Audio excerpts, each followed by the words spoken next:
Naka 2-0 na ang Knicks kontra San Antonio dahil sa pasa ni Wembanyama kay Stephon Castle. Kahit yung madre hindi makapaniwala sa crucial turnover nitong si Wemby.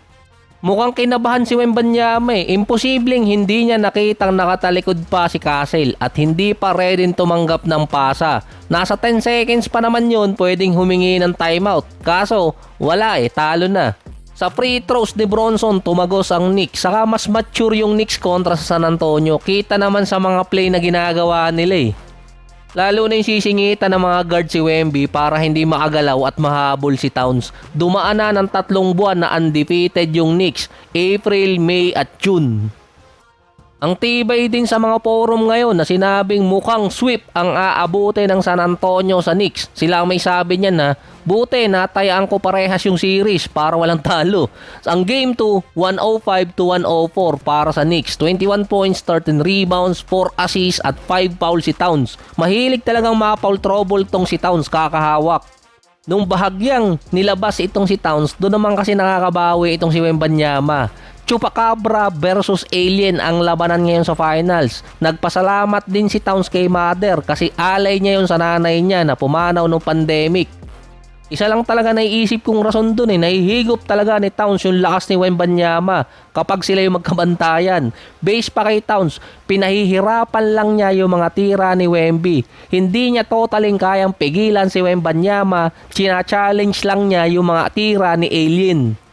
At na-outplayed naman sa offense ni Towns si Wembanyama. Hindi daw kasi kayang bantayan ni Wemby si Towns. Sinigawan kasi nitong si Towns si Wembanyama na you can't guard me. Tapos isang dunk.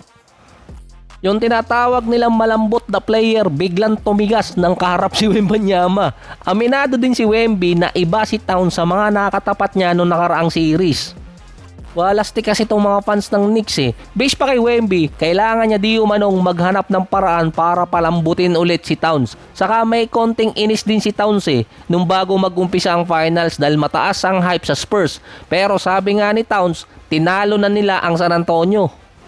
Ginamitan pa ng San Antonio na hack a Mitch yung Knicks. Si Robinson yung pinapaul nila pero naging confident patuloy si Robinson na sinabi niya sa postgame interview na sira daw niya yung strategy ng San Antonio. Bukod doon, napipisikal kasi niya si Wemby, naaalis niya sa kanyang comfort zone sa ilalim. Hindi rin makaporma si Wemby sa dalawang big man ng Knicks. Yung tawagan doon, wala na tayong magagawa dyan. Expected ko pa nga si Bronson magiging taong isda pero hindi. Mukhang pabor yung mga tawag sa San Antonio. Kasi si Towns ang hilig kasi manghawak kaya napapaul trouble. Si Bronson naman nakakuha ng foul nung tinamaan niya ang buhok ni Basel. Pinagtanggol pa ng commentator na part daw ng ulo yung buhok kaya na foul. Walastik din. Meron pa dong nilak nitong si Castle si Towns pero si Towns ang natawagan ng foul. Natawagan din ng technical si Robinson nung pinipisikal niya si Wemby. Saka mas mature yung Knicks kasi laging dulo natatalo yung San Antonio. Game 1 sa last 2 minutes. Sa Game 2, second to the last possession ng San Antonio, yung turnover nitong si Wembanyama. Si Bronson, consider pa nga hindi ganun kaganda ang laro niya offensively. Meron pa rin naman siyang 20 points, 5 rebounds, 6 assists, 4 turnover pero 5 steals. Nasa 7 out of 25 sa field itong si Bronson. Doon pa lang sa mga tira niya makakakuha na ng possession ng San Antonio. Pero dahil si Bridges naman meron 20 points, 6 rebounds, 6 assists at 8 out of 13. Silang dalawa ni Towns ang mainit. Andun pa si OG na merong 17 points at perimeter defense din para sa Knicks. Nababantayan niya yung mga wing player din ng San Antonio. Parang hindi rin masagot ng San Antonio yung mga switches na ginagawa ng Knicks. Meron sila mga perimeter defender tapos nagagawa nila dati yon sa conference finals at sa first round hanggang second round ng playoff sa West. So nasa Knicks ang momentum papasok ng Game 3. Parang katulad lang din to ng Boston versus Dallas dati. Shinutdown lang ng Boston si Luka, wala nang magawa ang Dallas nun. Sa ngayon, 86% chances na mananalo ang Knicks. Mali pala, 86% na sila magcha-champion dahil base sa record, ang meron 2-0 lead sa finals, merong 31-5 record, puwera usog. Kaya malaki ang chances na Knicks ang makakuha, kaya sinasabi sa mga forum, posible pang ma-sweep ng Knicks yung San Antonio. Nasa 5 teams naman na naka-overcome ng 0-2 deficit. Boston, Portland, Miami, Cavaliers at ang huli Milwaukee Bucks noong 2021 na kung saan naglalaro pa sa Phoenix Suns si Mikal Bridges. Hindi ko rin masabi kung kaya ng San Antonio na maging pang-anim na teams na nakabalik sa 0-2 deficit dahil na-outplayed talaga sila ng Knicks lalo na si Towns. Inako naman ni Wembanyama ang pagkakamali niya sa crucial turnover. Wala na siya magagawa doon, tapos na. Meron naman si Wembing 29 points, 9 rebounds, 4 assists, 2 steals at 4 blocks. Kanina binalibag din niya si Alvarado Kaya siyang i-box out Kaya din siya itulak ng mga guards ng Knicks. Parang si Dylan Harper pa yung pinaka-consistent sa finals ngayon. Nasa 15 points, 6 rebounds, 3 assists, 2 turnover at 1 steal. So nababasa ko lang to sa mga comments na dapat di umano si Dylan Harper ang pinatira ng last shot. Dahil si Harper kayang pumasok sa loob ng paint. Isa lang naman ang lamang noon ng Knicks at mostly ng field goals ni Harper ngayong finals at kahit ngayong playoffs nasa loob ng paint. Tinatrash nga lang niya yung defense ni Towns Kinakaldag niya pa yung humahabol sa kanyang mga guards. Tumalsik pa si Josh Hart. Kaso, na kay Wemby, nakadesign yung play. Walang magagawa doon.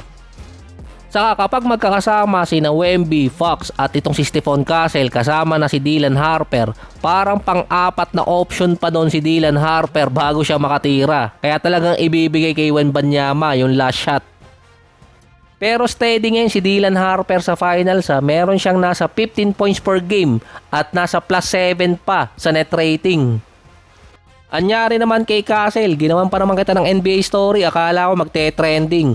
Pero nag-trending pala sa turnover. Ang layo di umano ng laro ni Castle mula conference finals kesa dito sa finals. May average pa naman si Castle na nasa 15 points, 6 rebounds, 3 assists at 38% sa field. Pero meron siyang minus 15 sa net rating. Wala siya sa positive way. Kumpara nung nasa conference finals pa siya na kahit nagkaroon pa siya ng dalawang magkasunod na game na meron siyang average na 10 turnover per game. Meron pa kasi siya noon na plus 24 sa net rating. Katulad lang din ng nilalaro nito si De'Aaron Fox, nasa mababang net rating din. Hindi katulad ni Harper na nasa plus 7. Nasa disadvantage ngayon ng San Antonio na kailangan nilang makuha yung dalawang panalo sa home court ng Knicks at sayangin yung ticket ng mga fan kasi ang mahal Halos sweldo ko na ng 2 taon Ang Knicks merong 6-1 sa kanilang home court. Ang San Antonio naman 5-3 sa road game ngayong playoffs. Kailangan makuha ng San Antonio yung dalawang panalo sa home court ng Knicks. Yung 2021 Bucks kasi na down sila sa home court ng Suns pero nabawi kasi yun ng Bucks sa kanilang home court. Kapag isa lang ang nakuha ng San Antonio sa Game 3 at Game 4, alanganin agad sila sa series. Andun din na pwedeng tapusin ng Knicks yung series para sa mga fans, para sulit yung kanilang mga tickets kahit hindi ako nanonood dun. Sa Prime lang, kaso ang mahal pa rin.